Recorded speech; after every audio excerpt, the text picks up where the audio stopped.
Phasor से related ही हमारे पास एक और अलग वैरायटी का क्वेश्चन है, जिसमें क्वेश्चन में दिया हुआ है कि दो कण हैं जिनका आवर्तकाल आयाम समान है, एक ही रेखा में सरल आवर्त गति कर रहे हैं, एक ही रेखा में ऐसे चम कर रहे हैं, तो कितने समय बाद यानी कि कब एक दूसरे से मिल जाएंगे।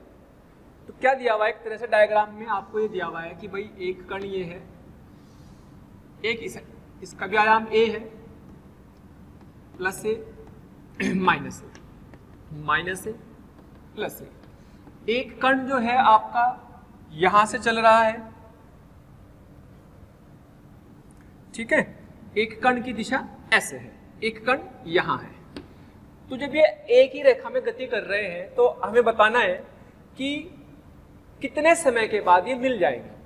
अब इनको एक वृत्त में दिखाएंगे, वही फेजर में दिखाएंगे, है ना, और फेजर में दिखाने के बाद ये देखेंगे कि कितने समय के बाद ये मिलते हैं।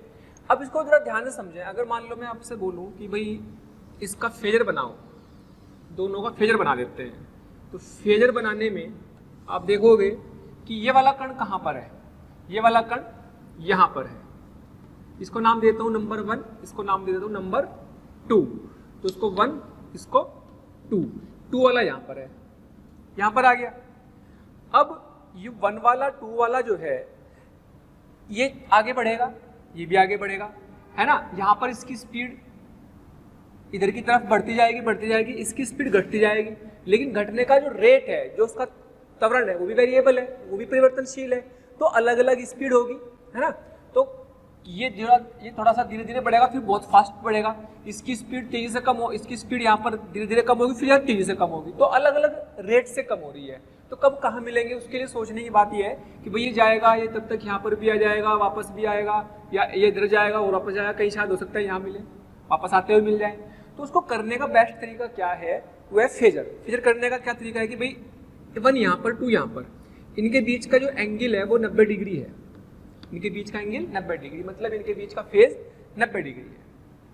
अब जिस समय ये कण मान लीजिएगा थोड़ा सा आगे बढ़ा, ये कहीं यहाँ होगा, ये थोड़ा आगे बढ़ा, ये कहीं यहाँ होगा, ऐसे चलते जाएंगे, तो ये कहीं यहाँ पर होगा, और ये भी कहीं यहाँ पर होगा, ये भी कहीं यहाँ पर होगा। तो चलते जब ये दोनों मिलेंगे, मान लो ऐसे एग्जाम्पल की तौर पर सोचता हूँ, मान लो ये यहाँ तक आते आते इसको आगे करा और ये वापस ये जा करके ये वापस आने लगा, और मान लीजिएगा ये कहीं यहाँ पर आ गया, कहीं यहाँ पर आते आते इससे मिल गया, ठीक। अगर कहीं यहाँ पर आकर के मिल गया तो उस समय कितना समय लग चुका होगा। तो ऐसा केवल और केवल तब होगा जब दोनों एक ही जगह पर मिल जाएंगे, जब कि एक तो पार्टिकल मान लो इधर जा रहा है, एक पार्टिकल इधर जा रहा है, यानी कि दोनों एक दूसरे के बिल्कुल ऊर्ध्वाधर लाइन में एक दूसरे के नीचे होंगे। यानी कि आप ये कह सकते हो कि दो कण एक ही बिंदु पर तब मिलेंगे जब दोनों की ऊर्ध्वाधर रेखा एक ही हो जाए, हमेशा ऊर्ध्वाधर रेखा पर दोनों मिल जाएंगे। यानी कि अगर ये कहीं यहाँ पर होगा, अगर मान लो कण यहाँ पर आया और इसकी दिशा इधर जा रही होगी, तो ये पार्टिकल नंबर 2 यहाँ आ गया और पार्टिकल नंबर 1 कहीं यहाँ पर आ चुका होगा, पार्टिकल नंबर 1 कहीं यहाँ पर आ चुका होगा।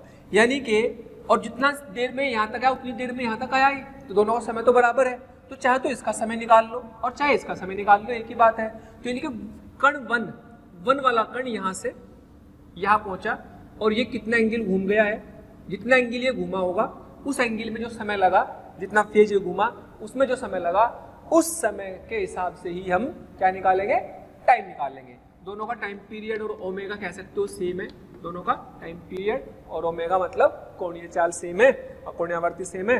अब यहां पर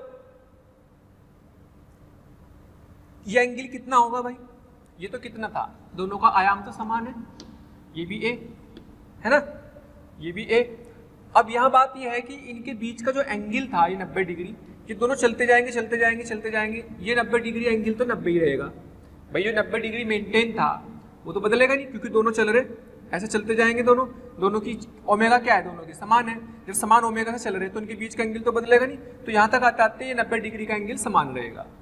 अब देखो अगर मैं बात करूँ कि आप इसको कोई ट्रायंगल दे दो, ये बराबर है इसके, क्योंकि ये एम्पलीट्यूड है, रेडियस भी कह सकते हो, ये 90 डिग्री है और ये कॉमन है, तो इसका मतलब ये एंगल बराबर इसके, ये ट्रायंगल में ये एंगल बराबर इसको अगर पूरा 90 है, ये पूरा 90 है, तो ये दोनों कितने कितने हो जाएंगे, 45 45 के हो जाएंगे। 45 45 के क्यों हुए, क्योंकि दोनों त्रिभुज सर्वांग सम हो गए। दोनों त्रिभुज, मान लो त्रिभुज इसको नाम दे देता हूं मैं, मान लो इस त्रिभुज को कुछ नाम दे देता हूं, त्रिभुज x और त्रिभुज y। त्रिभुज x नाम दे दिया, त्रिभुज x एंड त्रिभुज y सर्वांग सम है। जब सर्वांग सम है तो ये वाला कोण इसके बराबर होगा, है ना। इस वाले को मान लो ये अल्फा, ये मान लो बीटा, तो अल्फा बराबर बीटा होगा, that is 90/2, that is 45 degree, दोनों बराबर होंगे। इसलिए कण एक द्वारा घुमा गया कोण, कितना कोण घुमा है कण एक, वो कितना है 90 + 45। भाई ये भी तो 45 होगा ना, ये 45 है तो ये भी 45 होगा, तो कुल कितना कोण घूम गया यहाँ से यहाँ तक आने में, 90 + 45। चाहे तो इसका निकाल लो कोण, चाहे इसका निकाल लो, एक ही बात है, तो कोई उसका भी टाइम निकाल लो। तो 90 + 45 यानी कि आप कह सकते हैं π/2 + π/4, कितना आ गया 4 2 3 π/4, ये आ गया। और बेटे यानी कि अपने पास ये कोण घूम, ये है टोटल थीटा, तो थीटा बराबर क्या होता है ओमेगा टी। थीटा कितना आ गया 3 π/4, क्योंकि एक समान वक्र गति पर है तो थीटा बराबर ओमेगा टी रहेगा। ओके, ओमेगा कितना आ गया 2 π/t × t, क्षम, तो t = 3t/8, यानी कि इतने समय के बाद ये दोनों मिल जाएंगे, इतने समय के बाद ये दोनों मिल जाएंगे, और यही इसका आंसर होगा। अब इसमें याद रखने वाली बात क्या है कि नोट आप रख सकते हैं कि ऑलवेज क्या होगा, ऊर्ध्वाधर लाइन पर, ऊर्ध्वाधर रेखा पर ही मिलेंगे, हमेशा ऊर्ध्वाधर रेखा पर ही मिलेंगे, हमेशा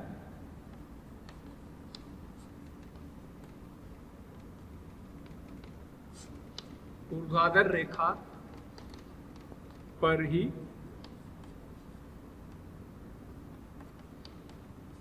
मिलेंगे। ये पॉइंट याद रख सकते हैं आप इसमें, जब भी दो कण दे रखे हो उनके मिलने का जो टाइम निकालना हो तो दोनों मिलेंगे तो वो ऊर्ध्वाधर रेखा बना दो कि कहां पर मिलेंगे, है ना। तो एक और एग्जांपल देखते हैं इस तरह का। चलिए, अब इसमें भी क्वेश्चन सेम है, एम्पलीट्यूड दोनों का समान है, आयाम एक यहां से चल रहा है प्लस ये, और एक यहां पर है ना। तो जब ये यहां पर है तो उनको कैसे दिखाएंगे भाई,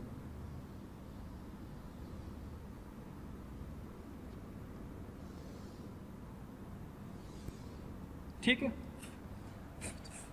तो यहां पर है, अब ये कण तो यहां से चला, इसको नाम दे देता हूं मैं, इसको नंबर दे देता हूं 1, इसको नंबर दे देता हूं 2। तो ये वाला तो कण कहां पर है, यहां पर है, यहां होने का मतलब ऐसे चलेगा, ठीक है।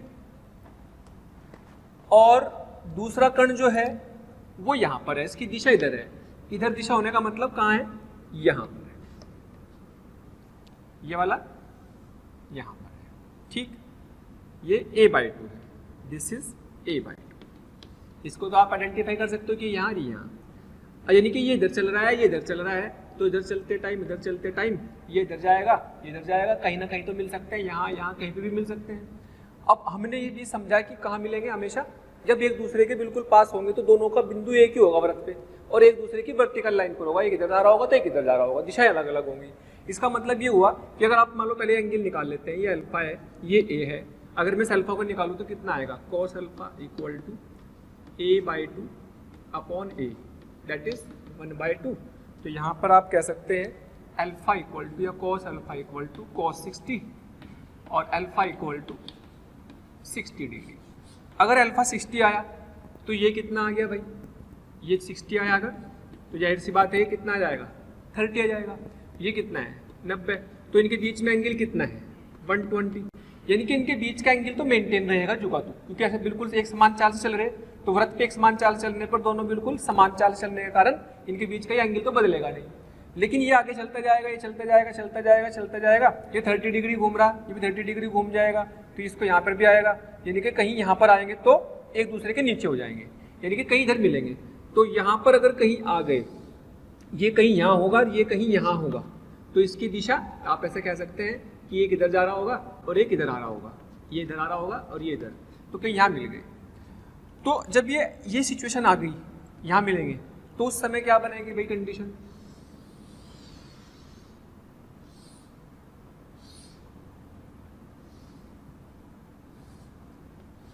उस समय ये एंगल तो अपना 120 ही रहेगा और ये साइड कॉमन है, ये 90 डिग्री है, ये साइड इसके बराबर है, तो जाहिर सी बात है ये एंगल बराबर इसके होगा, तो ये भी कितना कितना हो जाएगा? 60 हो जाएगा, आधा आधा हो जाएगा। सर्वांग समत्रिभुज वाला फंडा लगा देंगे, तो ये 60 आया, यानी कि ये जो कोण, ये वाला जो कण था, इसको नंबर नाम दे रहे थे हम 2, इसको नंबर दिया था 1। तो जो 2 नंबर का कण था वो कहाँ पहुंच गया? यहाँ पर पहुंच गया, और 1 नंबर वाला यहाँ पहुंच गया, यहाँ से, है ना। तो जब ये यहाँ पहुंचा तो कितना कोण घुमा? ये घुमा π/6। तो कण 2 द्वारा घुमा कोण कितना आया? थीटा बराबर 60 डिग्री, दैट इज π/3। और थीटा बराबर क्या होता है? ओमेगा टी, यानी कि π/3 कितना आ गया? 2π/t इंटू टी, छम, तो t इक्वल टू आ गया t/6, यानी कि t/6 समय के बाद दोनों मिल जाएंगे। तो यहाँ पर भी क्या पॉइंट याद रखना? यही पॉइंट याद रखना है कि भाई जब मिलेंगे दोनों, जब दोनों एक दूसरे के नीचे होंगे, ऊर्ध्वाधर लाइन पर होंगे, ऊर्ध्वाधर लाइन में एक की डायरेक्शन इधर हो रही होगी तो एक की डायरेक्शन इधर हो रही होगी, तो इसलिए अलग अलग दिशा होने के कारण व्रत में वो एक दूसरे के नीचे वर्टिकल लाइन पर होंगे, ऊर्ध्वाधर रेखा पर होंगे। ये पॉइंट आपको याद रखना है। क्लियर? हाँ, जैसे ही हमने भी 2 कणों को एक ही वृत्त पे चलाया या एक ही सरल रेखा में या सरल आवर्त गति कराई, तो उनके कितने टाइम बाद मिलते हैं वो टाइम निकाला। लेकिन जब वो चल रहे हैं, उनके चलते समय उनके बीच की दूरी वो बदल रही, तो हमें क्या निकालना? उनके बीच की दूरी कितने समय के बाद अधिकतम हो रही है, कितने समय के बाद उनका विस्थापन अधिकतम हो गया है। The separation between the 2 particle is maximum. उन दोनों कणों के बीच का विस्थापन कब अधिकतम हो रहा है वो समय निकालेंगे। तो उसके लिए क्वेश्चन की लैंग्वेज में बस इतना चेंज किया कि कणों के बीच में अधिकतम विस्थापन ज्ञात करो, जबकि दोनों कण जो है सरलावर्त गति कर रहे हैं एक ही सरल रेखा में, इस चित्र के अनुसार। जैसे पहले सवाल ले लिया, पहला वाला क्वेश्चन ले लिया हमने, ये वाला था जो सबसे पहला एग्जाम्पल था, वो ले लिया। तो यहाँ पर क्या दिया हुआ है भाई कि आपके पास ये वाला कण, इसको नंबर 1 दे देते हैं, इसको नंबर 2 दे देते हैं। तो 1 वाला कण कहाँ पर है? यहाँ पर है। और 2 वाला नंबर वाला कण कहाँ पर है? यहाँ पर है। ये 2 नंबर का कण यहाँ पर है, तो ये 2 आ गया। अब इनके बीच का एंगल 90 डिग्री है। अब सवाल ये है कि भाई इनके बीच में अधिकतम विस्थापन कब होगा? सोचो, इसका तो वेग यहाँ पर अधिकतम था, इसका वेग यहाँ पे 0 था, और इसका वेग बढ़ना शुरू हुआ, इसका वेग घटना। इसका वेग यहाँ पर बहुत तेजी से बढ़ेगा, क्योंकि यहाँ पे त्वरण बहुत ज्यादा होता है ना, क्योंकि यहाँ पर त्वरण 0 होता है, तो बहुत तेजी से बढ़ता जाएगा। इसका बहुत धीरे धीरे कम होगा, फिर बहुत तेजी से कम होगा। तो ये कहीं यहाँ होगा, ये कहीं यहाँ, ये कहीं यहाँ, ये कहीं यहाँ, तो हो सकता है इनके बीच का दूरी ये मैक्सिमम हो सकता है, इनके बीच की दूरी ये मैक्सिमम हो सकता है, ये दूरी मैक्सिमम हो सकता है, फिर ये दूरी मैक्सिमम हो, कुछ भी आ सकती है। तो मान लो ये कहीं यहाँ पहुँचा, ऐसे समझने के लिए बताते हैं। मान लो कहीं यहाँ पहुँच गया, ये कहीं यहाँ पहुँच गया, तो अब इनके बीच की दूरी मैक्सिमम ये है। पहले कितनी थी? ये थी, अब ये हो गई, है ना। अगर वृत्त पे देखें ध्यान से, मान लीजिएगा ये कहीं यहाँ आ गया, ये कहीं यहाँ आ गया, ठीक, और मान लो ये कहीं यहाँ आ गया, ये कहीं यहाँ आ गया, तो इनमें सबसे बड़ी दूरी कौन सी होगी? सबसे बड़ी दूरी तब होगी जब ये दोनों एक दूसरे से ऊर्ध्वाधर अक्षैतिज लाइन पर, वृत्त में अक्षैतिज लाइन पर एक दूसरे के अपोजिट हो, एक दूसरे के अक्षैतिज लाइन में दोनों एक ही लाइन में हो। दोनों वृत्त में अक्षैतिज लाइन में जब एक ही लाइन में होंगे तो उस समय इनके बीच की दूरी सबसे बड़ी होगी। भाई देखो, ये वाली तो आ गई, लेकिन थोड़ा सा आगे चले तो ये दूरी, ये भी तिरछी है, ये भी अक्षैतिज नहीं है। फिर ये दूरी देखी, ये वाली, ये अक्षैतिज है, ये सबसे बड़ी होगी इनमें, ठीक है।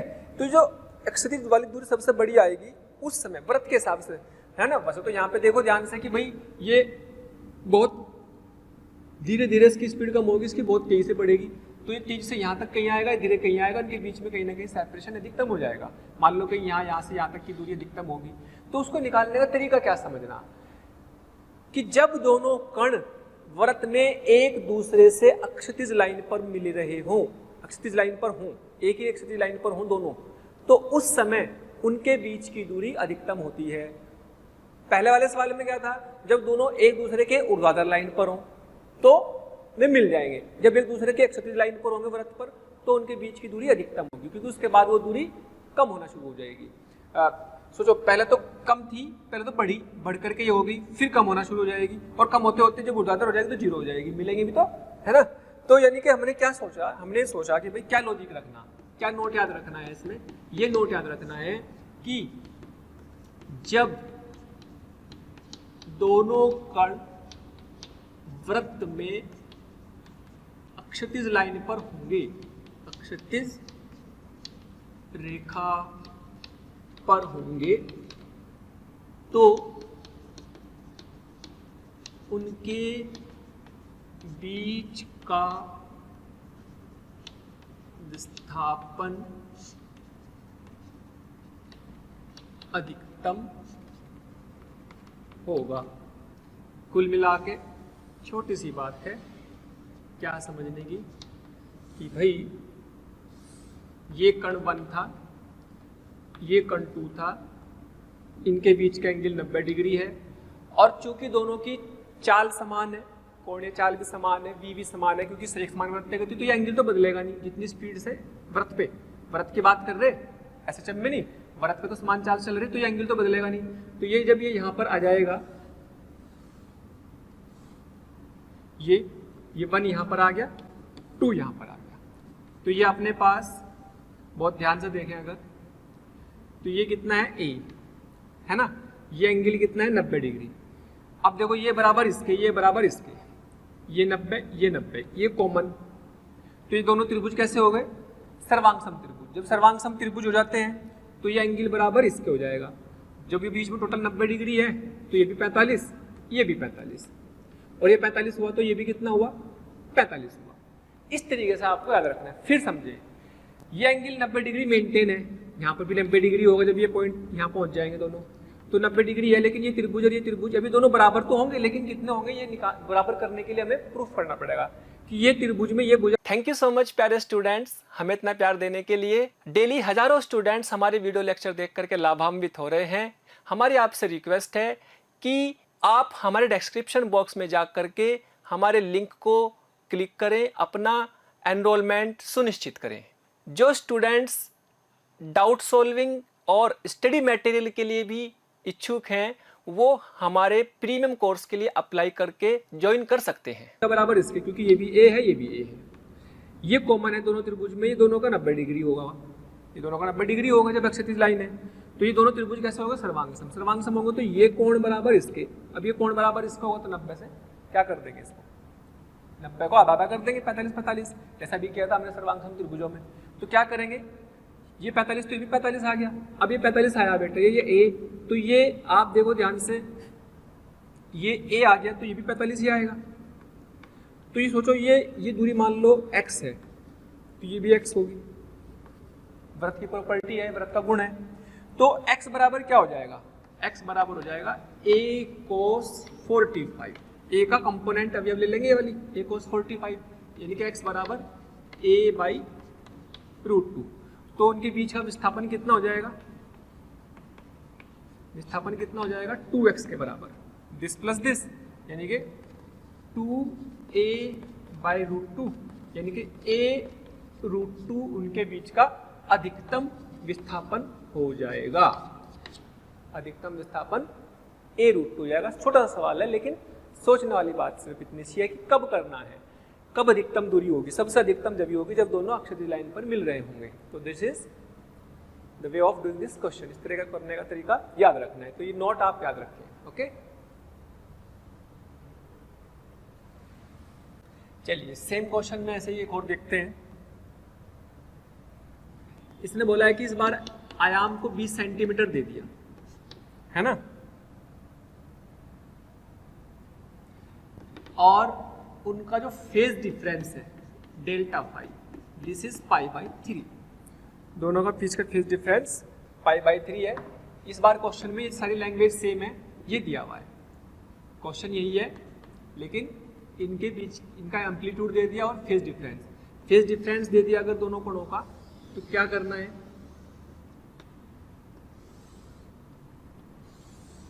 तो करना ये है कि भाई इसका मतलब एक पार्टिकल t = 0 पर यहां था, तो दूसरा t = 0 पर π/3 इतने फेज पर है, ये तो डिफरेंस होगा। यहाँ पर एक कण नंबर 1, ये कण नंबर 2, ये आपको क्वेश्चन में एक तरह से दे दिया कि t = 0 पर एक यहाँ चल रहा, तो दूसरा इतने फेज डिफरेंस से चल रहा है, तो इतना फेज डिफरेंस यहाँ पर दे दिया, ठीक है। अगर ऐसा दिया, इसमें एम्पलीट्यूड आपको दे रखा 20, a की वैल्यू आपकी आ गई, हमें क्या करना, हमें निकालना कि उनके बीच का अधिकतम विस्थापन कब होगा, जब ये दोनों की ओमेगा तो दोनों की समान है, दोनों का ओमेगा समान है, चाल समान है, किसमें, वृत्तीय गति में, दोनों की वृत्तीय गति में चाल समान है। जब वृत्तीय गति में चाल समान होगी तो दोनों के बीच का एंगल तो मेंटेन रहेगा, और जब मेंटेन रहेगा तो ये किस समय इनके बीच की जो दूरी होगी वो अधिकतम होगी, वो कब होगी, सोचो ये चलता रहेगा चलता रहेगा चलता रहेगा चलता रहेगा चलता रहेगा चलता रहेगा, तो ये कहीं यहाँ होगा, ये कहीं यहाँ होगा, पीछे मिलेंगे भी, मिले भी नहीं रास्ते में, लेकिन हमें मिलने वाला नहीं निकालना, अगर सेपरेशन निकालना तो चलते रहेंगे, और ये चलते चलते अधिकतम विस्थापन अक्षैतिज रेखा पर आएगा, यानी कि ये कहीं यहाँ पर आ जाएगा, और ये बीच में कितना था, 60 डिग्री, तो ये 60 तो मेंटेन ही रहना, ये 60 तो मेंटेन ही रहना। यहाँ पर ये अधिकतम विस्थापन होगा, मान लीजिएगा ये x है, ये a है, ये 60 है, तो ये कितना आ जाएगा, ये 30 आ जाएगा, नहीं ये 60 है, तो अब फिर वही ये बराबर इसके, ये कॉमन, तो ये 90 डिग्री है ना, और ये भी दोनों बराबर होंगे, है ना, तो दोनों सर्वांगसम त्रिभुज है, सर्वांगसम त्रिभुज है, तो ये 30 और ये वाला भी 30 आ जाएगा, ये दोनों 30 आ गए, तो ये कितना आ जाएगा, 60, क्योंकि 90 ये 30 आया इतना, तो ये 60 आ गया। अब ये 60 आया तो x कितना आ जाएगा भाई, तो x बराबर a cos 60, यानी कि x बराबर क्या आ गया, a/2, तो विस्थापन कितना आ गया, अधिकतम विस्थापन कितना, 2x के बराबर, 2 × x की वैल्यू कितनी, a/2, और बेटे 2 × a की वैल्यू कितनी, 20/2, यानी कि 20 सेंटीमीटर ही उनके बीच का अधिकतम विस्थापन आ गया। तो ऐसे घुमा लेंगे इसको, घुमाते घुमाते यहाँ पर आ जाएगा अधिकतम, है ना। तो आपको बस याद रख सकते हैं नोट कि जब दो कण वृत्त में क्षैतिज रेखा पर होंगे तो इनके बीच का विस्थापन अधिकतम होता है, ठीक है। अच्छा, अगर इसी सवाल में मैं आपसे बोलूं कि भाई कब मिलेंगे, इसी सवाल में अधिकतम विस्थापन के साथ साथ ये पूछ लिया जाए कि बताओ कब मिलेंगे, पहला वाला सवाल बना दूं तो निकाल सकते हो भाई। इसको क्या करोगे, आप दोनों को उठा के यहाँ ले आएंगे और ये 60 डिग्री मेंटेन होगा और ये भी उजागर रेखा पर होंगे, तो कितना कोण घूमा ये वाला यहाँ से यहाँ तक, वो कोण निकाल लेंगे, जितना कोण घूमेगा उस समय निकाल लेंगे। तो पहला वाला सवाल भी कर सकते हैं इसी में, है ना, लेकिन फिलहाल हमें इसके हिसाब से आंसर देना था, तो हमारा आंसर आ गया ये 2x, क्योंकि ये भी x होगा तो 2x के हिसाब से आ गया 20 सेंटीमीटर। ओके, हाँ जी। इसमें हमें दो कण दिए हुए हैं, लेकिन इसमें क्या अंतर है इस सवाल में, इसमें ये दिया हुआ है कि जो दो कण है उन दोनों कणों का जो आवर्त काल है वो समान है, ओमेगा समान है यानी कि, लेकिन उन दोनों की आयाम जो है वो अलग अलग है। एक का आयाम कितना है a, एक का आयाम कितना है 2a, और दोनों की पोजीशन भी अलग अलग है। यानी कि आप ये कह सकते हैं कि मान लो कि ये अपने पास a है ना, ये अपना 2a है, तो उसने बोला है पहला कण तो यहां से चला t बराबर 0 पर, यहां से इसका एम्पलीट्यूड कितना ले रखा a, और से कितना ले रखा 2a। दूसरा कण चल रहा है कहां से, यहां से, अधिकतम यहां से, यानी कि ये 2a है। दूसरा कण t बराबर 0 से यहाँ पर, इसको कण नंबर 1 दे देता हूँ, उसको कण नंबर 2 दे देता हूँ। तो ये यहाँ से चल रहा है इस तरफ, ठीक, ये तो दिया इसने, ये इधर चल रहा है, ये अपनी माध्यावस्था से चल रहा है, और ये अपनी सीमांतावस्था से प्लस वाली से, है ना, 2a दूरी से। तो यानी कि एक तो SHM ऐसे कर रहा, ये इसकी मीन पोजीशन दोनों की समान है, दोनों की मीन पोजीशन समान है। तो एक तो ये चल रहा है और एक ये चल रहा है, this is 2a, this is a, एक यहां से चलना शुरू कर रहा है और एक यहां से चलना शुरू कर रहा है। तो कहाँ मिलेंगे? तो कहाँ मिलने का मतलब ये है कि दोनों मिलने का कारण तो क्या है, कहाँ पे, ऊर्ध्वाधर रेखा पर मिलते हैं। तो क्या करो भाई, ये थोड़ा आगे चलेगा, ये थोड़ा यहाँ चलेगा, ये थोड़ा यहाँ चलते चलते चलते चलते कहीं मिल जाएगा, जहाँ पे भी मिलेगा वो हमें टाइम निकालना है। उसके लिए हमें क्या चाहिए कि कितना कोण घूम गए। अब देखो ध्यान से, अगर हम बहुत ध्यान से देखें तो ये एंगल कितना है, तो 90 डिग्री है। ये एंगल कितना है, 90 डिग्री है। तो मान लीजिएगा ये कहीं यहाँ पर आ गया और ये कहीं यहाँ पर आ गया, तो यहाँ पर आकर के दोनों मिल गए। ये कहाँ पर आया, ये 1 यहाँ पर आ गया और 2 यहाँ पर आ गया, ठीक। तो अब इस कंडीशन में ये एंगल बना, इस कंडीशन में ये एंगल बन गया, है ना। ये पूरा तो 90 था ही, ये पूरा 90 था। तो मान लीजिएगा इसने एंगल घूम गया थीटा, मान लीजिए एंगल थीटा है, या ये मान लो कि ये एंगल थीटा है। तो पूरा तो 90 था ही, तो ये एंगल कितना होगा, 90 माइनस थीटा। ये एंगल कितना जाएगा, 90 माइनस थीटा, क्योंकि उनके बीच का कोण तो मेंटेन रहेगा। तो दोनों की ओमेगा सेम है ना, ओमेगा सेम है, टाइम पीरियड सेम है, दोनों घूमेंगे तो सेम, तो दोनों के लिए बीच का एंगल तो मेंटेन रहेगा। तो अगर ये थीटा घूम गया तो ये 90 माइनस थीटा आ गया। तो अब एक तरह से आपने देखा ध्यान से, अगर मैं इसको O मान लूँ, इसको O मान लूँ, इसको A, इसको B, इसको C, ये मान लिया मैंने OABC।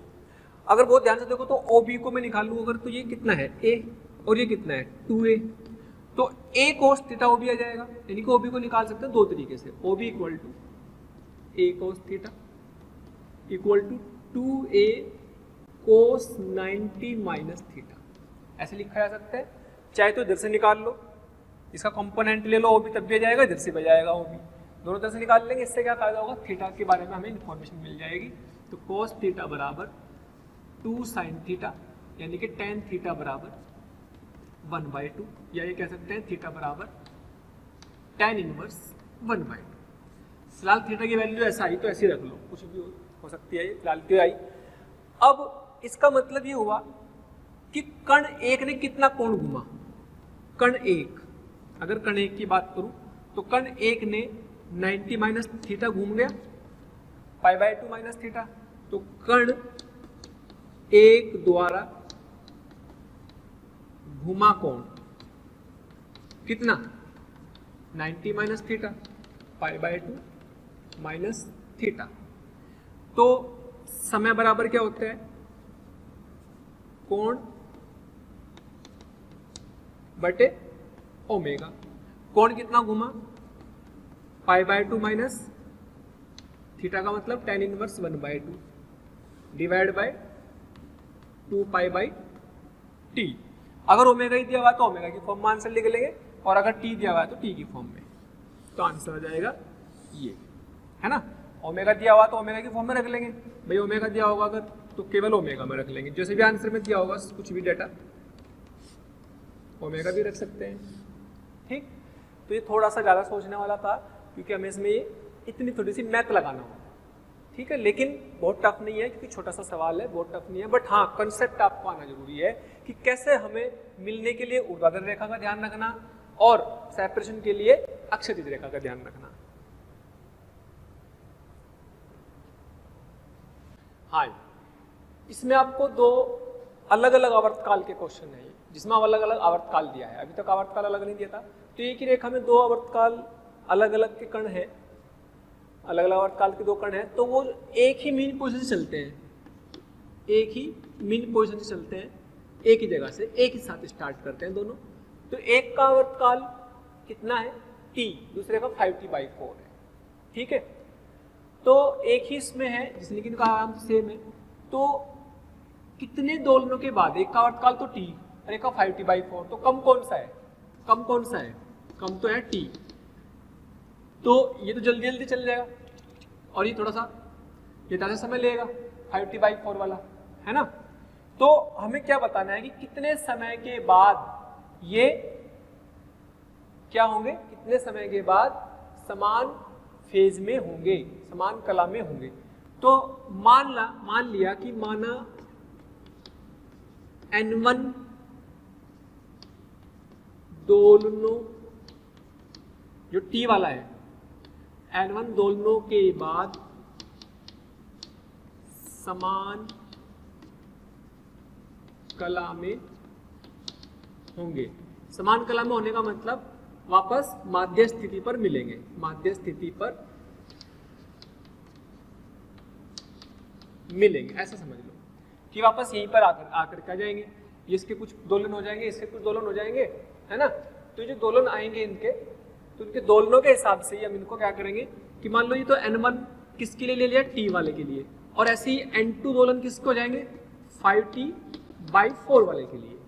तो जब दोनों यहाँ से चलना शुरू किया और वापस फिर मिलेंगे, वापस फिर समान कला में आएंगे, तो दोनों के मिलने का समय समान होगा, दोनों का मिलने का समय समान होगा। तो इसका एक दोलन का समय t, तो N1 दोलन का समय N1t, इसके एक दोलन का समय 5t/4, तो N2 दोलनों का समय कितना जाएगा, N2 5t/4।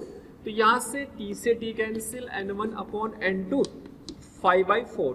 तो आप कह सकते हैं कि पहले वाला जो होगा कम टाइम पीरियड वाला है, कम आवर्तकाल वाला, उसके दोलन होंगे कितने, 5, और दूसरे वाले के 4, तो वो 5 दोलन करने पड़ेंगे, इसको 4 दोलन करने पड़ेंगे।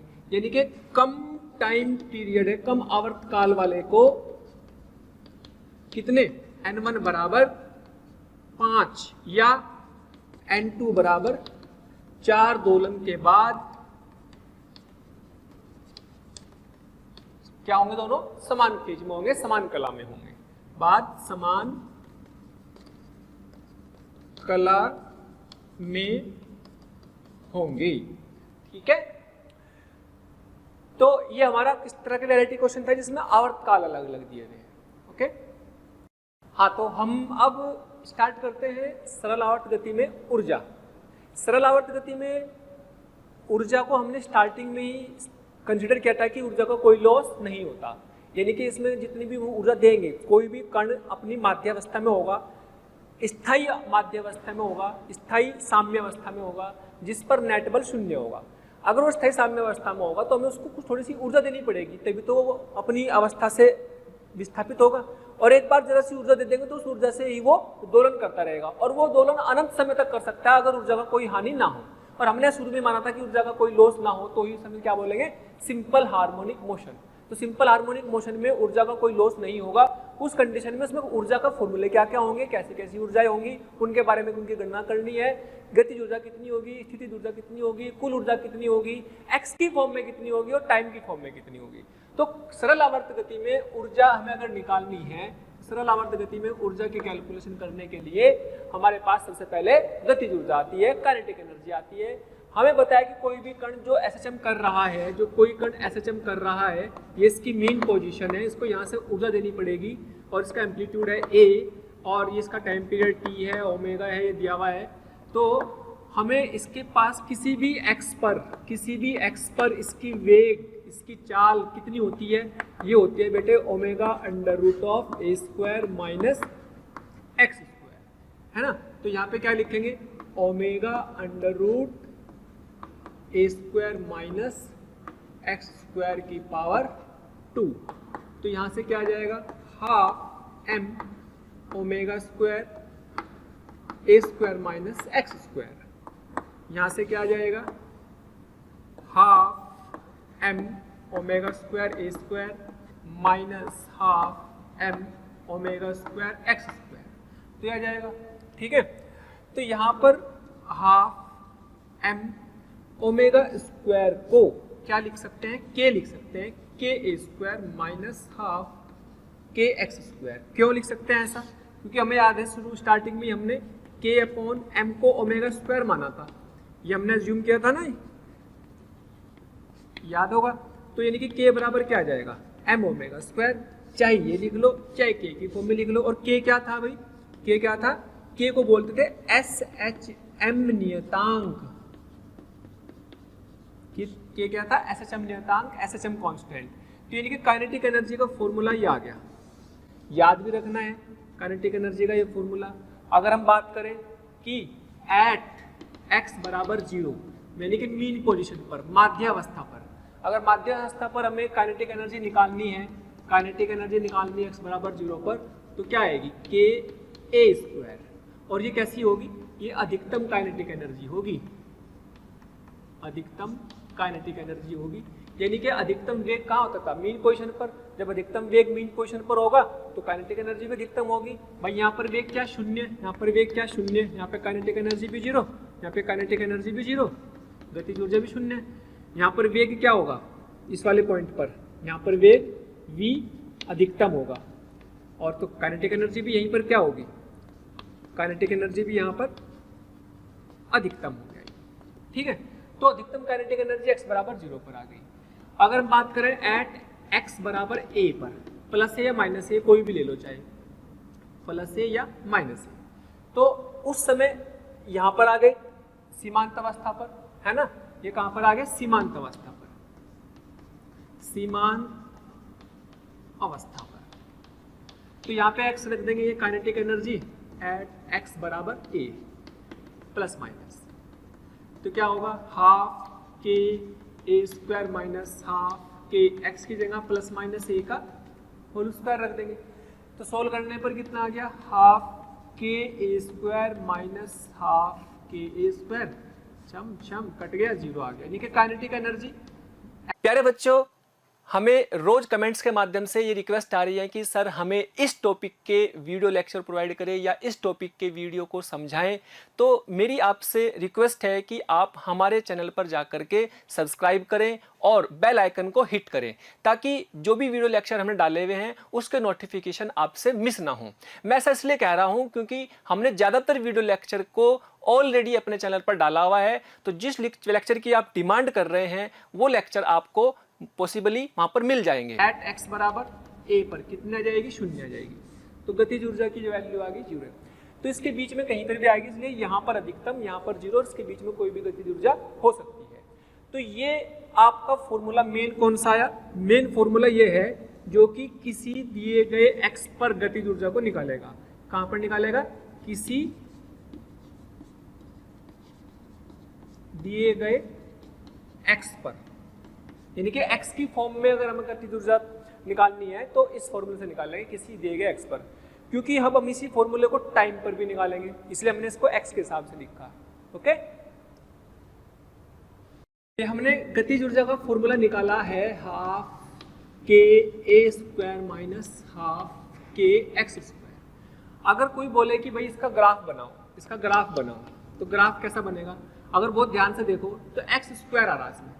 एक्स स्क्वायर का मतलब x और इसकी घात क्या है, 1 है, इसकी घात क्या है, 2 है, ये क्या है, कांस्टेंट है। यानी कि ये क्या बनेगा, एक परवलय, परवलय बनेगा। लेकिन इसमें नियतांक भी है, इसका मतलब ये मूल बिंदु से पास नहीं होगा। ऐसा कोई भी ग्राफ जिसमें कोई नियतांक जुड़ा हुआ है और घटा हुआ हो तो वो कभी भी मूल बिंदु से पास नहीं होता। फिर कहां से पास होगा, रख के देख लो भाई। सोचो x बराबर 0 पर कितना आया था, ये जो कि अधिकतम था, x बराबर 0 पर आया था हाफ k a स्क्वायर, ये काइनेटिक एनर्जी है, इधर x है और ये अधिकतम आई थी। ठीक है, और जैसे हमने x को a करा, जब हमने इसको a करा प्लस a, इधर माइनस a कर दो, तो ये गतिज ऊर्जा क्या हो गई थी, 0। और पैराबोला बनना तो उसका मतलब उल्टा पैराबोला बनेगा। और वैसे भी आपको पता है कि माइनस का है, माइनस एक्स स्क्वायर होने पर रोता हुआ पैराबोला बनता है, माइनस एक्स स्क्वायर होगा, माइनस एक्स स्क्वायर का मतलब रोता हुआ पैराबोला, और है ना, और प्लस एक्स स्क्वायर होता है तो कैसा, हंसता हुआ पैराबोला, याद रख सकते हैं। लेकिन माइनस का है तो कोई दिक्कत ही नहीं, तो ये पैराबोला बन जाएगा इसमें यहाँ पर। ओके, तो यहाँ पे काइनेटिक एनर्जी क्या आ गई, 0, यहाँ पे भी काइनेटिक एनर्जी 0 आ गई। ठीक है, अब हमें काइनेटिक एनर्जी या गतिज ऊर्जा निकाली किसी एक्स पर। अगर हमें गतिज ऊर्जा काइनेटिक एनर्जी किसी टाइम t पर निकालनी तो क्या लिखेंगे? Kinetic energy equal to half m square और हाफ एम वी की जगह a omega cos omega t का होल स्क्वायर, क्योंकि वेलोसिटी का फॉर्मूला टाइम के फॉर्म में क्या होता था? A omega t, a omega cos omega t, तो उसको क्या कर देंगे? Half m a square omega square cos square omega t. इसको वही अपने को क्या लिखना? एम ओमेगा स्क्वायर, ये तो ठीक है, स्क्वायर ओमेगा स्क्वायर, तो half m omega square a square, इसको क्या लिख लेंगे? के। तो काइनेटिक एनर्जी आ गई, तो आप इसको लिख लेंगे k a square cos square omega t. तो उसका ग्राफ कैसा बनेगा? कोस स्क्वायर ओमेगा टी का ग्राफ बन जाएगा। कोस ओमेगा में जितनी भी वैल्यू नेगेटिव आती है वो पॉजिटिव हो जाएंगी, है ना भाई? कोस का ग्राफ आपको पॉजिटिव नेगेटिव को पता ही है ना, लेकिन इसमें सारे स्क्वायर हो जाएंगे, पॉजिटिव हो जाएंगे। और इसको आप ये भी कह सकते हो कि काइनेटिक एनर्जी को आप ये भी लिख सकते हो half k a square cos square omega t, cos square omega t को लिख देंगे 1 माइनस या 1 plus cos 2 omega t divide by 2, यह आ जाएगा। तो क्या बनेगा? इसको बहुत ध्यान से देखो, ये क्या है? ये दुगनी फ्रीक्वेंसी है, दुगनी आवर्ती, दुगनी आवर्ती से इसका मतलब जो x का ग्राफ होगा या v का ग्राफ होगा उससे डबल आवर्ती के साथ बदलेगी ऊर्जा, है ना? तो इसका मतलब डबल आवर्ती के साथ बदलेगी। तो जो ग्राफ बनेगा, मान लो आपको ग्राफ किसका दिया हुआ, किसी भी x का ग्राफ दे दिया या v का ग्राफ दे दिया, चाहे मान लो x का ग्राफ है, x का ग्राफ तो कैसा होता है? x का ग्राफ तो होगा ऐसा, क्योंकि साइन का ग्राफ होता है ना? लेकिन अगर हम गतिज ऊर्जा की बात करें तो जितनी देर में इसकी एक साइकिल पूरी हुई उसकी 2 हो जाएंगी, क्योंकि उसकी आवर्ती डबल है ना? लेकिन ग्राफ कैसा आएगा? कोस का। कोस का ग्राफ कैसा होता है? ये कोस का ग्राफ यहाँ से शुरू होगा ऊपर से, लेकिन इसमें नेगेटिव नहीं आएगा कुछ भी, क्यों? क्योंकि स्क्वायर हो रहा है। तो कोस का, भाई कोस का ग्राफ आपको याद है ना, कोस का ग्राफ ये होता था। तो जब ये पॉजिटिव आएगा तो ये वाला उससे भी कहाँ हो जाएगा? ये भी ऊपर पहुंच जाएगा। तो यानी कि ग्राफ कुछ ऐसा बनेगा, ये नेगेटिव वाला आएगा ही नहीं इसमें, क्योंकि स्क्वायर हो रहा है, नेगेटिव का स्क्वायर पॉजिटिव होता है ना। तो इसका मतलब, और एक साइकिल जितनी एक्स की थी या वेलोसिटी की थी, इसकी डबल साइकिल आएंगी, यानी कि कहने का मतलब ये हुआ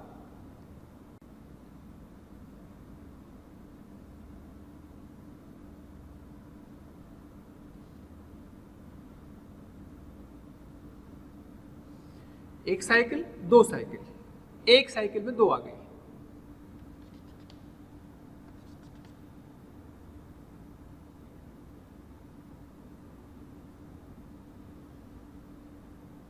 ठीक, तो ये ग्राफ आ गया टाइम के साथ, ये ग्राफ आ गया टाइम के साथ। और ये एनर्जी कितनी आ जाएगी?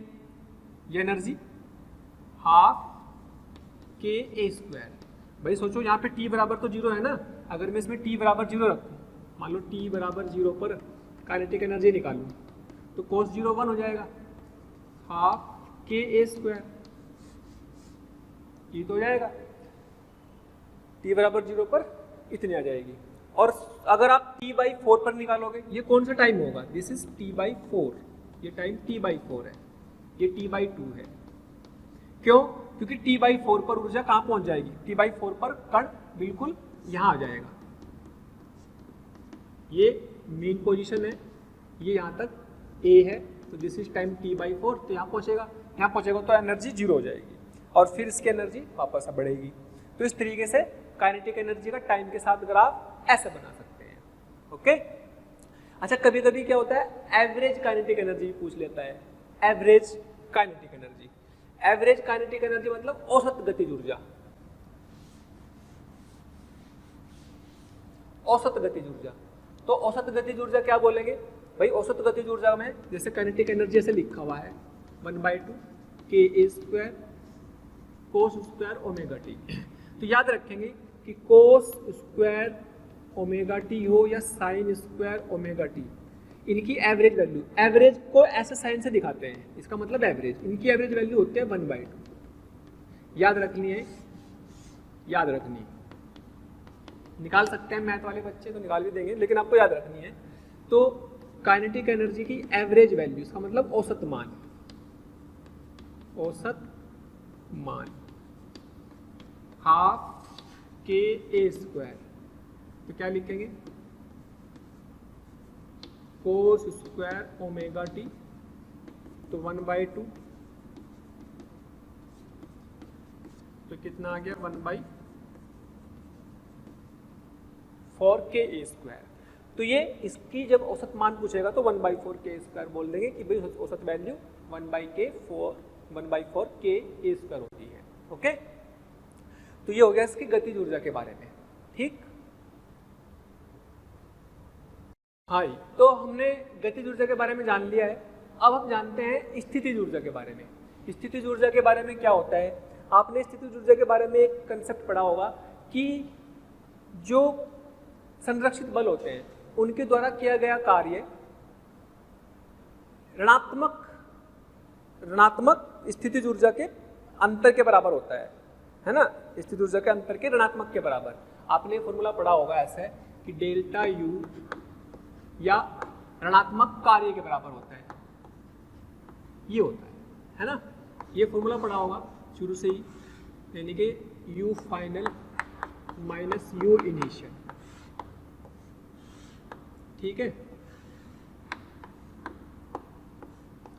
अब बात है कि स्थितिज ऊर्जा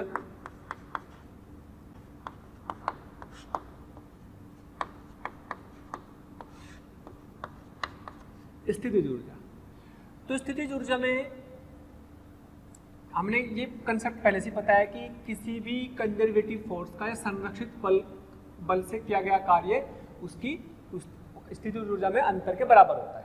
अब अगर हम यहाँ पर बात करें,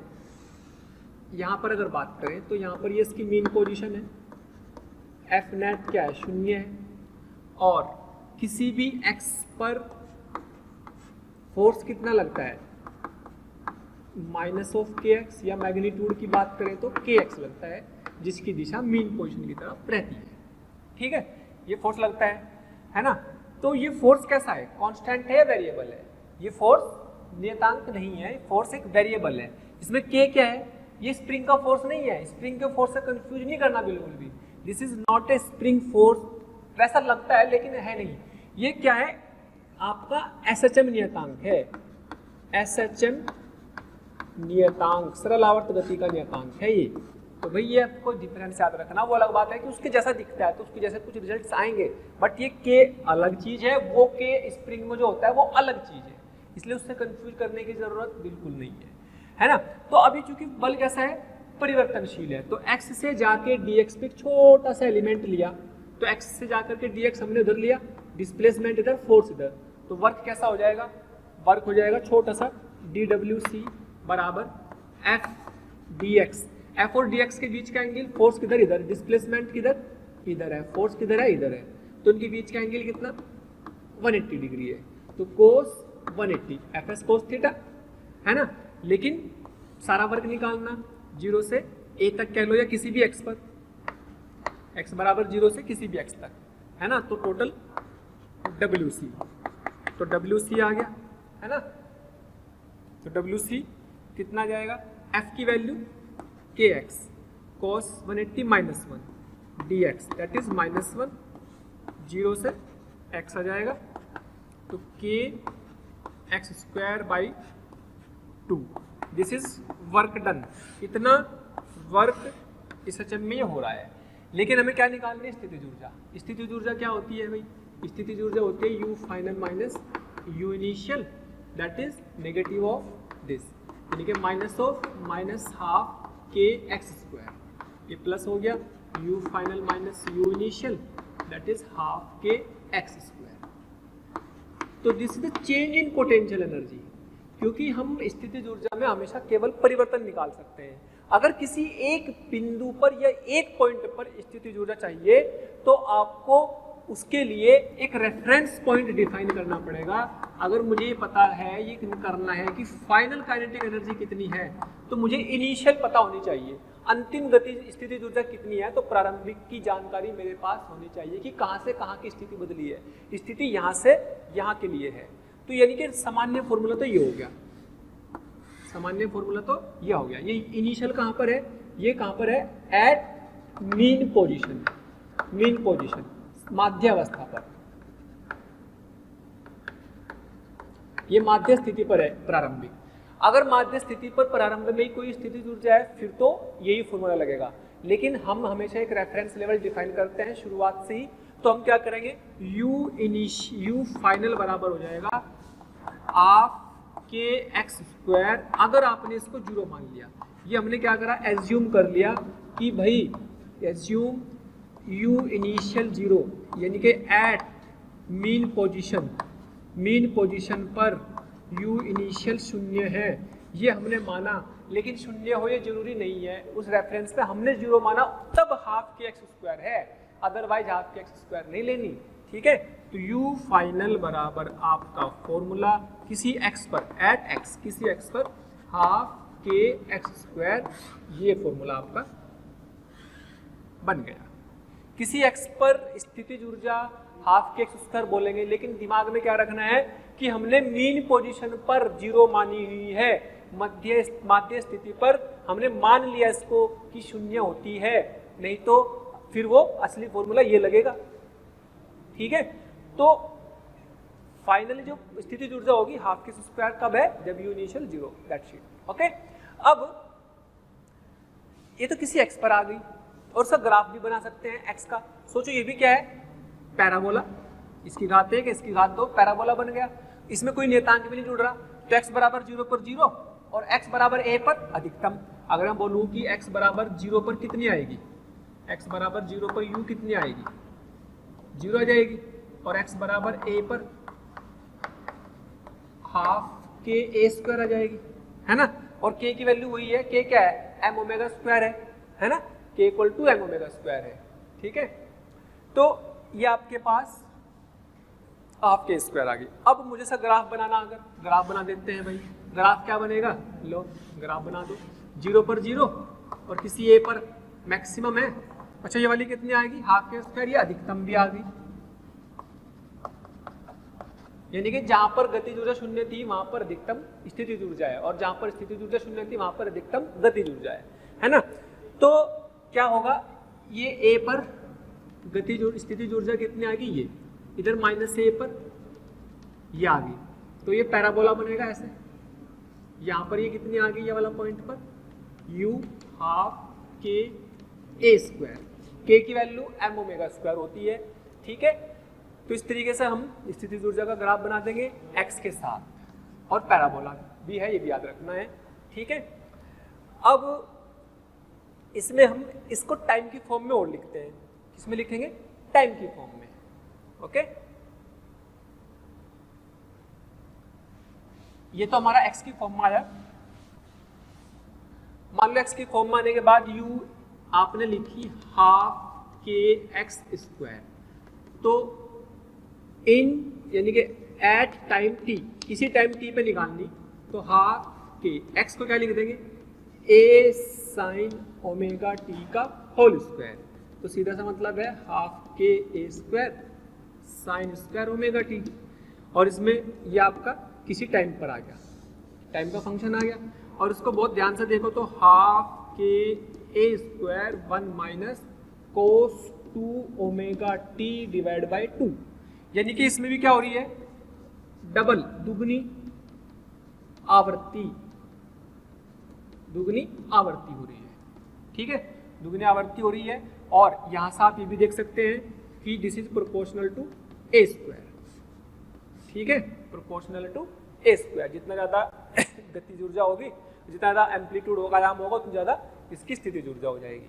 तो अगर मैं इसके टाइम की फॉर्म के ग्राफ की बात करूँ, नहीं कि इसका ग्राफ बनाना, तो इसका ग्राफ बनाने के लिए क्या करो, तो जैसे मान लो मैं इसका ग्राफ बनाना है, तो साइन स्क्वायर है, साइन का ग्राफ हमें पता है। अगर मैं बात करूं x की, तो x से डबल फ्रीक्वेंसी है इसकी, मान लीजिएगा x का ग्राफ ये,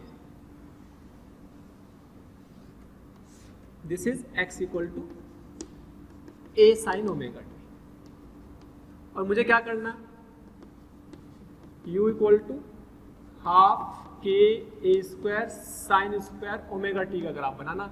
तो यानी कि जितनी देर में इसकी एक साइकिल पूरी हो रही, इतनी देर में तो इसकी दो आ जाएंगी, और जो दो आएंगी साइन की शुरुआत तो यहीं से होगी। हाँ, तो हम बात कर रहे थे कि पोटेंशियल एनर्जी का ग्राफ कैसे बनाना जाए। तो पोटेंशियल एनर्जी का टाइम की फॉर्म में ये फलन आया साइन स्क्वायर ओमेगा टी। तो जो साइन स्क्वायर ओमेगा टी आया, इसका मतलब ये है कि जो साइन के टर्म होंगे पॉजिटिव हो जाएंगे। तो साइन के सारे पद पॉजिटिव हो जाएंगे, और लेकिन इसकी आवर्ती डबल है, क्योंकि अगर उसको हम ऐसे लिखे 1 minus cos two omega t by two, क्योंकि साइन स्क्वायर थीटा को ऐसा लिखा जा सकता है। बेटे आपने फॉर्मूला पढ़ा होगा, आपने फॉर्मूला पढ़ा हो कोस टू थीटा बराबर कितना 1 माइनस 2 साइन स्क्वायर थीटा। यानी कि यहाँ से अगर मैं साइन थीटा को लिखूं तो साइन थीटा क्या लिखा जाएगा, साइन थीटा लिखा जाएगा कितना 1 minus cos 2 theta divide by 2। तो इस तरीके से हम साइन थीटा को लिख सकते हैं। अगर कोस थीटा लिखना होता है तो प्लस आ जाता है ना। तो इस तरीके से हमारे पास इस फॉर्मूले को अप्लाई करके हमने इसको ऐसा कन्वर्ट इसलिए किया ताकि हमें पता लग जाए कि इसकी आवर्ती डबल है, किससे, जो हमारा x था या v था या a था, तो उनसे डबल आवर्ती से ही चलेगा। यानी कि जितनी देर में ये इसकी एक साइकिल होती है उतनी देर में इसकी दो साइकिल हो जाएंगी। ठीक है, दो साइकिल हो जाएंगी, तो इसका sine r square omega t का ग्राफ ये बन जाएगा। ठीक है, तो इसके ग्राफ के में आपको याद रखना है कि इसमें ये मैक्सिमम वैल्यू हाफ के स्क्वायर है और इसकी आवर्ती डबल हो जाएगी, और ये ग्राफ आपका टाइम के साथ है, ये ग्राफ आपका टाइम के साथ है। पहला हमने एक्स के साथ बनाया था, है ना। तो अगर हम बात करते हैं टोटल एनर्जी इन एसएचएम की, चलिए सवाल अर्थ में कुल ऊर्जा total energy in SHM. SHM में कुल ऊर्जा की बात करते हैं तो टोटल एनर्जी किस किस के बराबर होगी, काइनेटिक एनर्जी प्लस।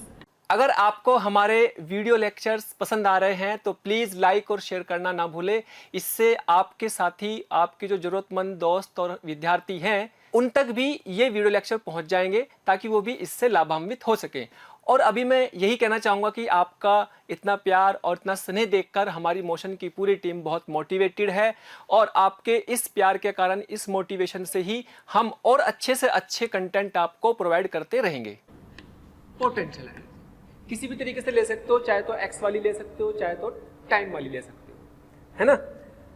तो हमारे पास ये बन जाएगी कितनी काइनेटिक एनर्जी, मान लो half m omega square a square minus half m omega square x square. ये क्या थी, काइनेटिक एनर्जी। पोटेंशियल एनर्जी क्या थी, half m omega square x square. इससे ये उड़ जाएगी तो क्या बनेगा, अच्छा इसको के लिख सकते हैं, तो क्या बनेगा हाफ के ए स्क्वायर। यानी कि टोटल एनर्जी जो आई वो कांस्टेंट आई, नियतांक आ गई, इसमें एक्स तो नहीं आया ना टी बचा, नियतांक आ गई।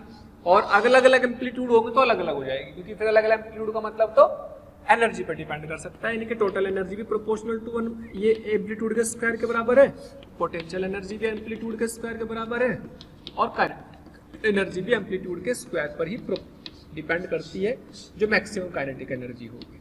ठीक है, तो इस पर डिपेंड करती है, क्लियर। तो इसकी भी पोटेंशियल एनर्जी जो मैक्सिमम होती है वो भी ए स्क्वायर, और टोटल एनर्जी तो ए स्क्वायर पर डिपेंड करेगी, टोटल एनर्जी तो ए पर डिपेंड। अलग अलग एनर्जी तो अलग अलग एम्पलीट्यूड, यानी कि अगर हमें किसी सरल आवर्त गति के एम्पलीट्यूड बदलने हैं, आयाम बदलने, तो उसकी ऊर्जा बदल दो, कुल ऊर्जा बदल दो, क्या कोई भी एक ऊर्जा बदल दो तो कुल बदल जाएगी, है ना। तो ये तो हमने एक्स से निकाला, ये आगे सोचो हम टाइम से निकाले, तो अगर हम टाइम वाले के हिसाब से लिखें टोटल एनर्जी तो के ई प्लस पोटेंशियल एनर्जी। तो के ई कितना, के ई था भाई कितना, half m omega square a square cos square omega t, और ये कितना था half m omega square a square sine square omega t. अगर बहुत ध्यान से देखो तो ये कॉमन आ रहा, half m omega square a square, अंदर बच गया कोस square omega T plus sign square omega T.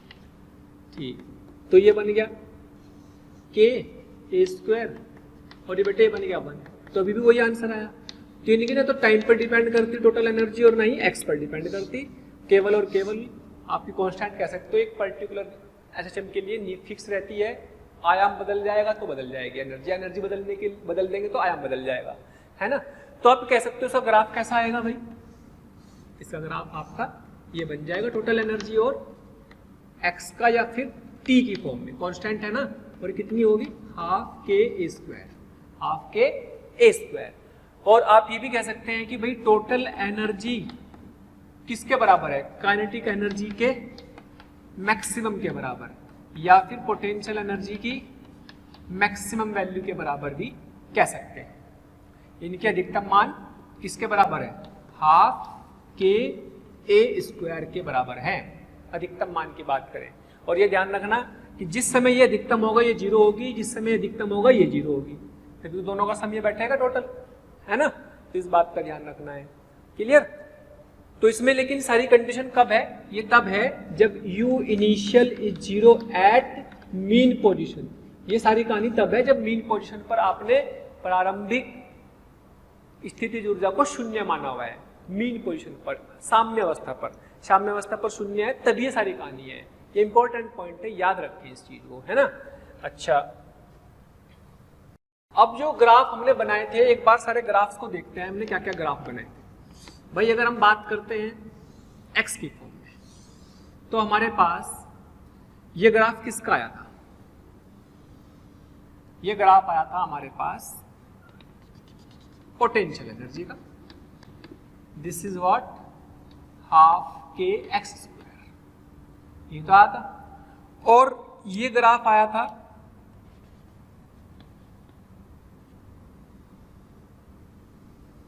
किसका, ये ग्राफ आया था बेटे kinetic energy. This is what, half k a square minus half k x square, यही तो था।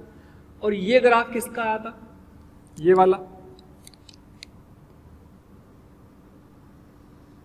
बेटे, ये ग्राफ आया था आपका टोटल एनर्जी का, जिसकी value half k a square है, और ये मैक्सिमम काइनेटिक एनर्जी है, यहां पर U मैक्सिमम है। तो ये तीनों बराबर ही है मैक्सिमम के लिए, तो है ना। और ये वो पॉइंट है, ये वाले वो पॉइंट है जहां पर kinetic energy equal to potential energy, यानी कि kinetic energy equal to potential energy. तो ये है कितना भाई x, अगर ये x निकालना है तो कितना होगा, दोनों को बराबर कर दो, kinetic energy equal to potential energy. करो जो, kinetic energy equal to potential energy कितनी थी, half k a square minus half k x square बराबर हाफ के एक्स स्क्वायर। तो हाफ के ए स्क्वायर बराबर उधर जुड़ जाएगा half k x square plus half k x square, that is k x square. तो यहाँ के से छमाछम और के इक्वल टू आ जाएगा a square by two, sorry x बराबर आ जाएगा ए स्क्वायर बाई 2 का अंडर रूट प्लस माइनस, यानी कि एक्स बराबर प्लस माइनस ए अपॉन रूट 2 पर काइनेटिक और पोटेंशियल एनर्जी दोनों बराबर होती है। भाई यहाँ पे तो काइनेटिक पोटेंशियल एनर्जी जीरो है, और यहाँ पे क्या है, यहाँ पे तो पोटेंशियल एनर्जी जीरो, लेकिन काइनेटिक एनर्जी की वैल्यू x बराबर जीरो पर क्या है, काइनेटिक एनर्जी मैक्सिमम है। और यहाँ पे बात करें तो यहाँ पे काइनेटिक एनर्जी, इस पॉइंट पर काइनेटिक एनर्जी मैक्सिमम है, लेकिन यहाँ पर पोटेंशियल एनर्जी शून्य है। और ये यानी कि ये अगर पोटेंशियल एनर्जी बढ़ रही तो काइनेटिक एनर्जी घट रही और बराबर हो गई। यहाँ तक आते काइनेटिक एनर्जी प्लस ए तक आते काइनेटिक एनर्जी शून्य है, पोटेंशियल एनर्जी अधिकतम हो गई, इस पॉइंट पर पोटेंशियल एनर्जी मैक्सिमम हो गई, ठीक है। और ये ग्राफ स्ट्रेट लाइन हमने बना दिया, ये आपका टोटल एनर्जी का है। ये ग्राफ किसमें बनाया मैंने, एक्स के साथ। ये ग्राफ किसके साथ बनाया, एक्स के साथ। टाइम के साथ भी बन सकते हैं ये ग्राफ, आपके तीनों ग्राफ एक में दिखा देते हैं, कभी कभी सवाल पूछा हुआ भी है। मान लीजिएगा आपसे बना दिया जाए ऐसे, टाइम की फॉर्म में बनाते हैं। बेटा अगर हम बात कर रहे थे, हम बात कर रहे हैं पोटेंशियल एनर्जी ग्राफ की, पोटेंशियल एनर्जी ग्राफ बनाते हैं। पहले साइन का ग्राफ आना था, लेकिन इसमें कोई भी टर्म नेगेटिव नहीं बनानी, नेगेटिव नहीं बनानी। इसमें कोस का ग्राफ आता है ना,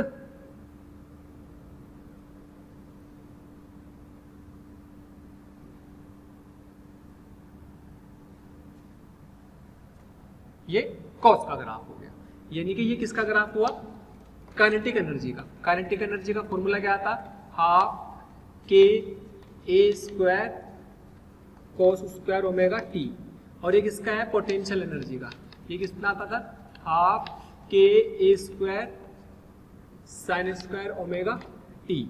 और इन दोनों को जोड़ देंगे तो एक नियतांक आएगा, नियतांक आएगी, कांस्टेंट एनर्जी आएगी। तो ये लाइन किसके लिए बनाई, this is for total energy, और ये आएगी कितनी, हाफ के ए स्क्वायर, है ना, यहाँ पर ये आ गई।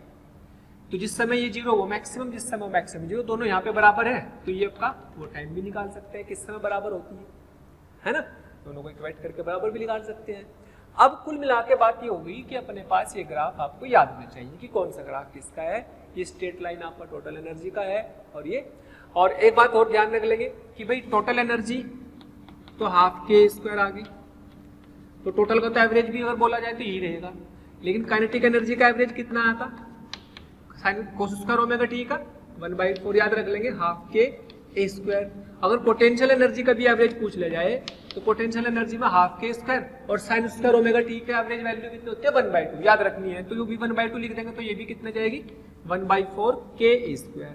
तो औसत मान दोनों का बराबर ही होता है, याद रख लेना, इसको कई बार पूछ लेता है। टोटल एनर्जी ये है, पोटेंशियल ये, काइनेटिक ये, किसी टाइम पे निकाल सकते हैं, किसी एक्स पे निकाल सकते हैं और एवरेज निकाल सकते हैं, लेकिन सारी बात इस बात पर डिपेंड करेगी कि प्रारंभिक स्थितिज ऊर्जा जो मीन पोजीशन पर थी वो क्या है, वो शून्य मानी हुई तब ये सारे फॉर्मूले हैं, अगर ये शून्य नहीं होगी तब नहीं होंगे। ठीक है, हमने देखा कि जब हमारे पास मीन पोजीशन पर ऊर्जा शून्य मान ली जाती है तब हमारे फॉर्मूले हमने निकाल लिए ऊर्जा के, लेकिन अगर मीन पोजीशन पर ऊर्जा नहीं है तब हम उसको कैसे डील कर सकते हैं, उसको ध्यान रखना है। जैसे हम बात करते हैं कुल यांत्रिक ऊर्जा की, total mechanical energy, total mechanical energy की अगर बात करें तो टोटल मैकेनिकल एनर्जी या टीएमई कह सकते हैं, टीएमई टोटल मैकेनिकल एनर्जी, वो किसके बराबर होती है, काइनेटिक टोटल के प्लस गतिज स्थितिज टोटल के। और टोटल स्थितिज ऊर्जा में कौन कौन सी है, यहाँ पर कौन कौन सी ऊर्जा है दोनों, एक तो यू ऑफ एसएचएम जो उसको एसएचएम करा रही, और एक मीन पोजीशन पर, एक मीन पोजीशन पर है जिसको अगर मैं अभी मान लूं कि ये जीरो नहीं है, अगर ये जीरो नहीं है तो कुल मिलाकर ये एनर्जी है। यानी कि आप ये कह सकते हैं कि के टोटल प्लस ये अपनी क्या है इतनी टीएमई बराबर total energy of SHM plus u of mean position. Mean position पर है जिसे हमने नॉट जीरो माना। अगर ये जीरो हो जाए, अगर हमने शुरू में ही मान लिया है कि इफ यू मीन पोजीशन पर शुरू में जीरो एज्यूम कर ली, तब तो आप कह सकते हैं कि भाई टोटल मैकेनिकल एनर्जी और टोटल एनर्जी इन एसएचएम वो दोनों समान होती है, तब तो कोई टेंशन वाली बात है ही नहीं, तो हम कर चुके। लेकिन अगर ये प्रेजेंट हो तब उसको डील करने में थोड़ा सा ध्यान रखना पड़ेगा।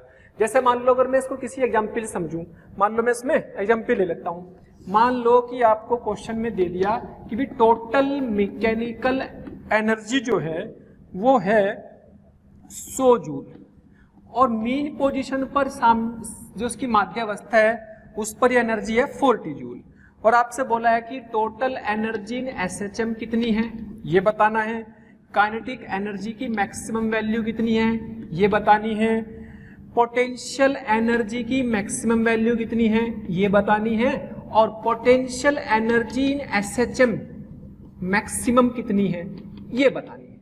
ये 4 आंसर देने हैं इस डेटा के हिसाब से।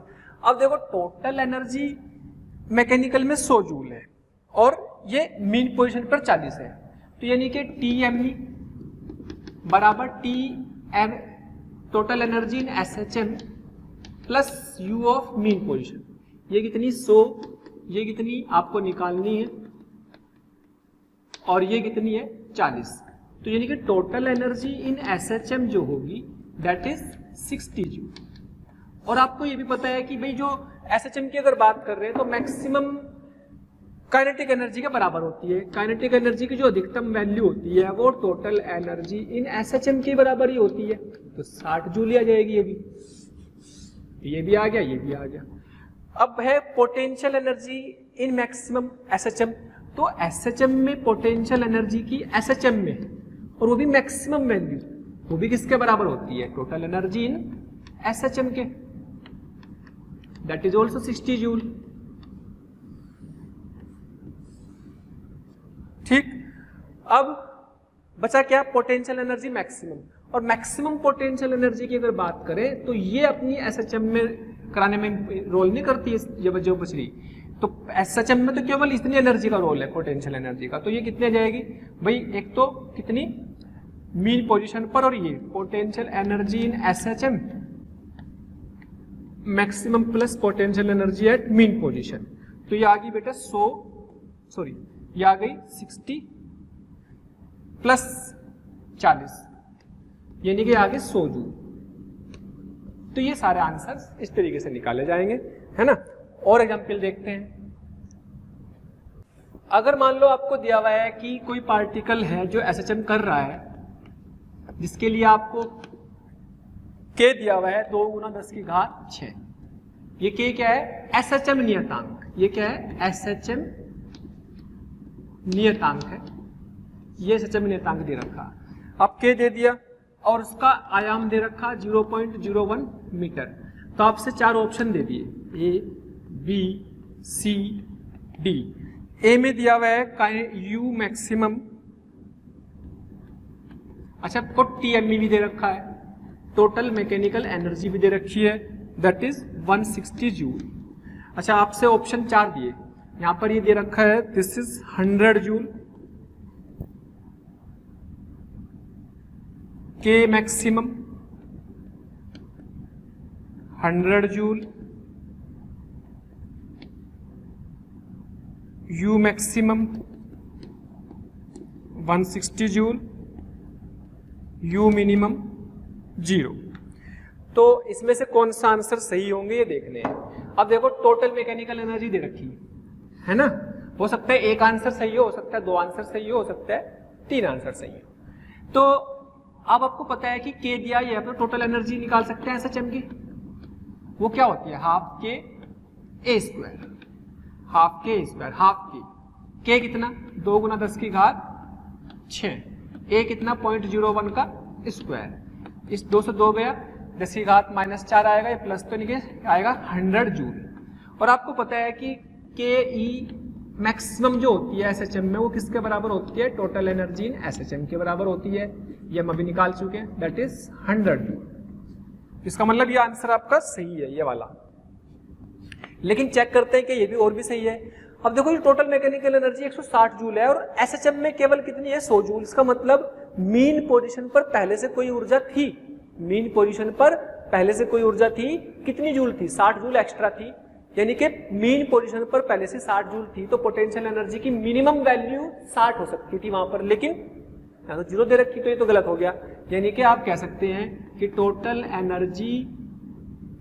Energy mechanical energy equal to total energy SHM plus energy mean position. तो ये कितनी आ गई बेटे? 160।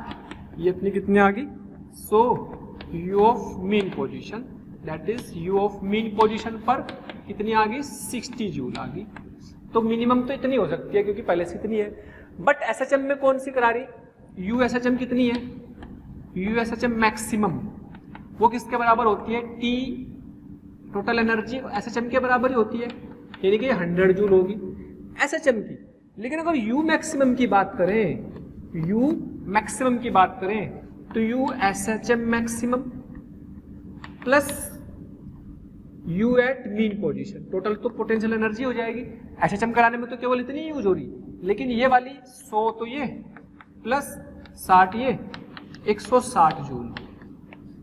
तो 160 जूल मैक्सिमम पोटेंशियल एनर्जी की बात हो रही, तो बी और सी दोनों सही है इसमें। ठीक है,